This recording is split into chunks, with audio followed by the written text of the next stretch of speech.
Please welcome to the Republican Party, former Democratic Congressman Artur Davis.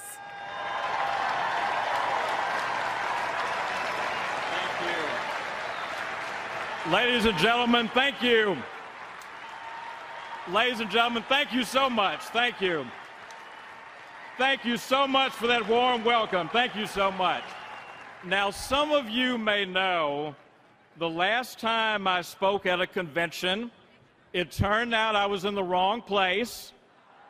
So, Tampa, my fellow Republicans, thank you for welcoming me where I belong. Thank you.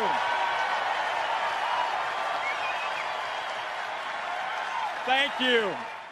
There are Americans who are listening to this speech right now who haven't always been with you. And I want you to let me talk just to them for a moment.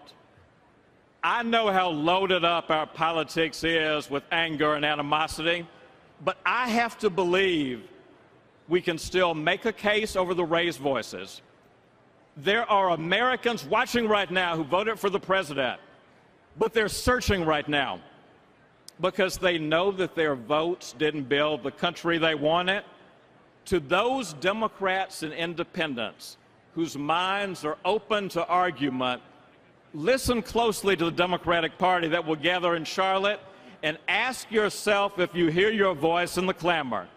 Ask yourself if these Democrats still speak for you. When they say we have a duty to grow government even when we cannot afford it, does it sound like compassion to you?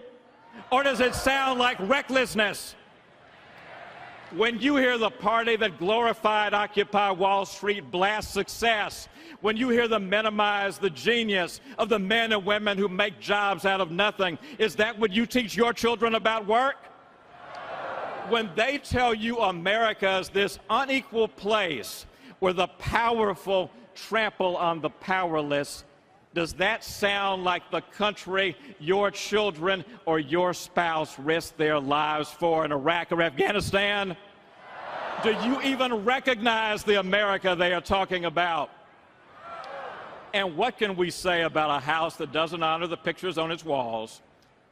John Kennedy asked us what we could do for America. This Democratic Party asked, what can government give you? Don't worry about paying the bill. It's on your kids and grandkids. Bill Clinton took on his base and made welfare a thing you had to work for. This current crowd guts the welfare work requirement in the dead of night and won't tell the truth about it. Bill Clinton, Jack Kennedy, and Lyndon Johnson reached across the aisle and said, meet me in the middle, but their party rammed through a health care bill that took over 1/6 of our economy without accepting a single Republican idea, without winning a single vote in either house from a party whose constituents make up half of this country.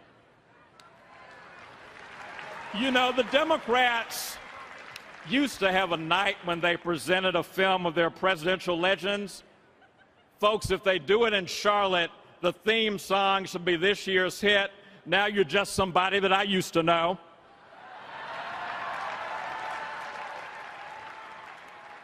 My fellow Americans, when great athletes falter, their coaches sometimes whisper to them, remember who you are.